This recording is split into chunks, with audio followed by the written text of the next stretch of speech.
साथियों नमस्कार, जय हिंद। युगल एकेडमी में आप सभी का स्वागत है। युगल एकेडमी की पिछली वीडियो सीरीज़ में आपने देखा था कि मैंने आप लोगों को सहकारिता विभाग का पूरा जो एडवर्टीज़मेंट था वो क्लियर किया था। आज के इस वीडियो में मैं आप लोगों को बोला था कि मैं आपको सहकारिता विभाग के बारे में पूरा पढ़ाऊँगा। पढ़ाने से पहले हम एक बार इस परीक्षा की रणनीति पर चर्चा कर लेते हैं कि मैं ये चीज़ जो पढ़ाने वाला हूँ, ये पढ़ाने का जो प्रक्रिया है ये होगा कैसे, हम पढ़ेंगे कैसे। दूसरा चीज़, ये कोर्स, इसका सिलेबस जो है, ये सिलेबस आप लोगों को कंप्लीट कैसे करना है। पहली बात, पढ़ाऊँगा कैसे, और दूसरा चीज़, आप लोगों को सिलेबस कवर कैसे होगा। ठीक है, तो ये दोनों चीज़ आप लोगों को देख लेना है ताकि आप लोग शुरू से क्लियर रहें कि ये एग्ज़ाम आप लोगों के लायक है कि भी नहीं। ठीक है ना। इस एग्ज़ाम के लिए बेसिकली दो अलग अलग पोस्ट हैं। एक MBA एम कॉम वालों के लिए है, जिनके उसमें प्रबंधन का एक अलग सा सब्जेक्ट रहता है, उनके लिए प्रबंधन के 9 पोस्ट हैं। और एक स्नातक के साथ साथ जिन्होंने PGDCA किया है उनके लिए भी अलग अलग पद आए हुए हैं। पिछले वीडियो में मैं सारा चीज़ बता चुका हूँ, नहीं देखे हैं तो वो वीडियो जाकर देख लीजिए। ठीक है, तो ये जो पोस्ट है, इस पोस्ट के अंतर्गत जो परीक्षा होने वाली है, ये परीक्षा आप लोगों की 2 घंटे की होगी। 2 घंटे की परीक्षा में आपको कुल 100 प्रश्न पूछे जाएंगे, जिसके लिए कुल 100 अंक मिलने वाले हैं। मतलब हर एक प्रश्न 1 नंबर का होगा।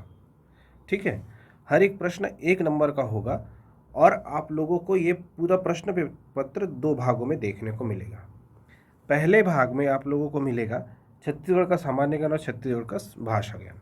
तो इसके अंतर्गत, भाषा ज्ञान और सामान्य ज्ञान के अंतर्गत आप लोगों को 50% न्यूनतम कवर करना है। मतलब यहाँ से आप लोगों को 10 अंक अर्जित करना ही करना है, तब जाकर आपका जो भाग 2 है वो चेक होगा। दूसरा चीज़, आप उसके आने वाली प्रक्रिया के लिए सेलेक्ट होंगे। तो आपको ये वाला चीज़ तो करना ही करना है, ये इम्पॉर्टेंट है, मस्ट है, इसको आपको पढ़ना ही पढ़ना है। दूसरा चीज़ है, दूसरा भाग में लिखा हुआ है सहकारिता का अधिनियम। पहले पेपर के लिए जो स्नातक वाला पेपर है उसमें 25 नंबर का पूछा जाएगा, जो प्रबंधन वाला पेपर है उसमें 30 नंबर का पूछा जाएगा।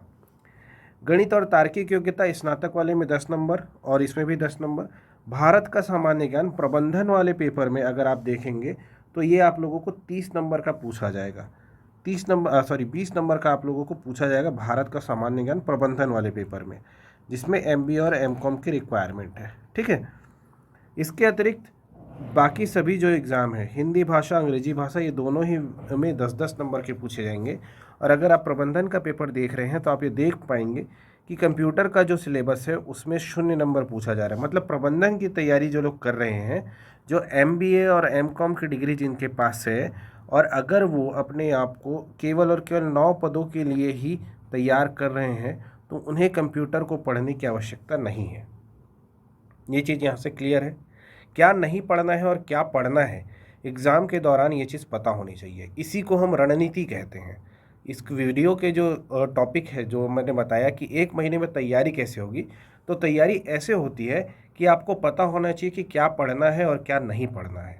ठीक है, चलिए तो आगे बढ़ता हूँ इस वीडियो में। इस वीडियो में जो लोग देख रहे हैं उसकी कुछ जो प्रिपरेशन कर रहे हैं, जो लोग हमारे विद्यार्थी हैं, वो आप लोग इस प्रिपरेशन के किसी न किसी स्टेज में आप लोग लाई करते होंगे।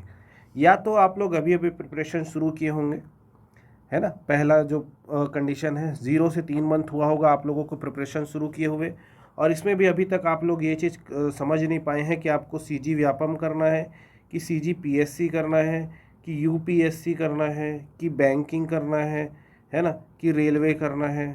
जितने भी एग्ज़ाम होते हैं, SSC करना है, GDSC करना है, बहुत सारे एग्ज़ाम अलग अलग होते हैं। तो सब में अभी ये जो मंथ है, ये जो शुरू के 3 मंथ है, मैं करूँ तो करूँ क्या वाले जो सिचुएशन है, कुछ लोग इसमें होंगे और इसी क्रम में इन्होंने फॉर्म भर दिया है। कुछ लोग ऐसे होंगे जो लोग 1 से 2 साल छत्तीसगढ़ की, विशेष रूप से छत्तीसगढ़ की प्रिपरेशन को करते हुए आगे बढ़ रहे हैं, है ना।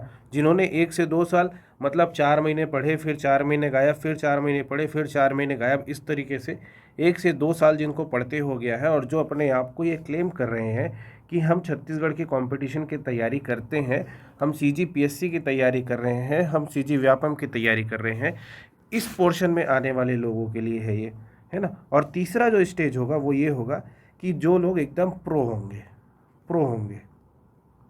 ये प्रो लोग क्या होंगे, ये 2 साल से ज़्यादा से CGPSC और CG व्यापम के फील्ड में है, अलग अलग एग्ज़ाम्स में आप अपीयर हो चुके हैं और आप अलग अलग स्तर पर एग्ज़ाम की प्रक्रिया को पार कर चुके हैं।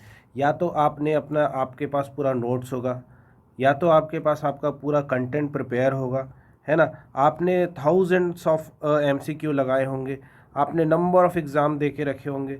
तो ये सारी चीज़ें इसके वो हैं, क्राइटेरिया हैं, है ना। तो इसमें से आप जिस भी क्राइटेरिया में आते हैं, उस क्राइटेरिया के अलॉन्ग आप, उस क्राइटेरिया के अकॉर्डिंग आप अपना डिसीजन लेंगे, ठीक है। तो मेरा जो सलाह रहता है, जो 0 से 3 मंथ्स जो लेवल ऑफ प्रिपरेशन के आप फर्स्ट मंथ में है, मतलब फर्स्ट फेज़ में है, तो आपको, अगर आपने ये एग्ज़ाम भर दिया है तो केवल बैठ जाओ, और नहीं बैठोगे तो भी कोई समस्या नहीं है, ठीक है ना, तो भी कोई प्रॉब्लम नहीं है, कोई बड़ा चीज़ इसमें लॉस नहीं करोगे। एग्ज़ाम में पोस्ट आता रहता है, कंपटीशन एक कंटिन्यू सतत चलने वाली प्रक्रिया है जो लगातार होती रहती है, तो इसमें बैठ जाना। दूसरा चीज़, जो लोग 1 से 2 साल हो चुके हैं, जो मीडिएटर पोर्शन में है, वो उनके लिए मेरी सलाह है कि आप इसके नोट्स को अपना रिवाइज़ करना शुरू कीजिए, है ना। जिस पोर्शन का आपके पास नोट्स है उसको रिवाइज़ कीजिए और ज़्यादा से ज़्यादा MCQ करने की कोशिश कीजिए। जो लोग इस पोर्शन में हैं, जो लोग फेज़ 3 में हैं, जो 2 साल से ज़्यादा हैं और अलग अलग पोर्शन ऑफ एग्ज़ाम के अलग अलग चरण में आप लोग पहुंच चुके हैं, जो किसी न किसी एग्ज़ाम को कहीं ना कहीं तक अचीव कर चुके हैं, उन लोगों को मेरी सलाह है कि आप केवल और केवल MCQ लगाते चलें, जो भी पोर्शन है उसका।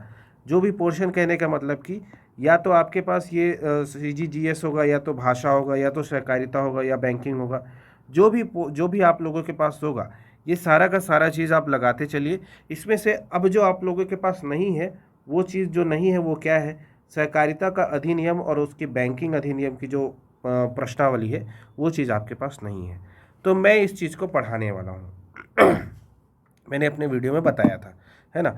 तो ये जो है, इस पोर्शन को हम पढ़ेंगे, तो पढ़ेंगे कैसे, देखिए, सहकारिता अधिनियम और बैंकिंग अधिनियम का एक पोर्शन है, ये पोर्शन मैं आप लोगों को पढ़ाऊँगा।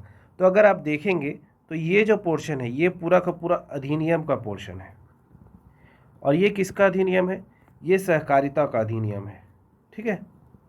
इसके बाद आप देखेंगे तो ये बैंकिंग के रिलेटेड क्वेश्चन है, मतलब ये RBI जिससे गठित हुआ था, ये वो वाला बैंकिंग रेगुलेशन एक्ट जो है, ये वो वाला एक्ट आपको पढ़ना है।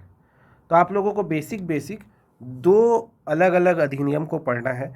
इन 2 अधिनियम को पढ़ने के लिए मैक्स, मैं आराम से समझाऊंगा, 7 दिन इसमें और 7 दिन इसमें आपको लगेगा, मतलब ये टोटल 15 दिन का ये सब्जेक्ट है, ठीक है। 15 दिन में आपका ये पोर्शन कंप्लीट हो जाएगा।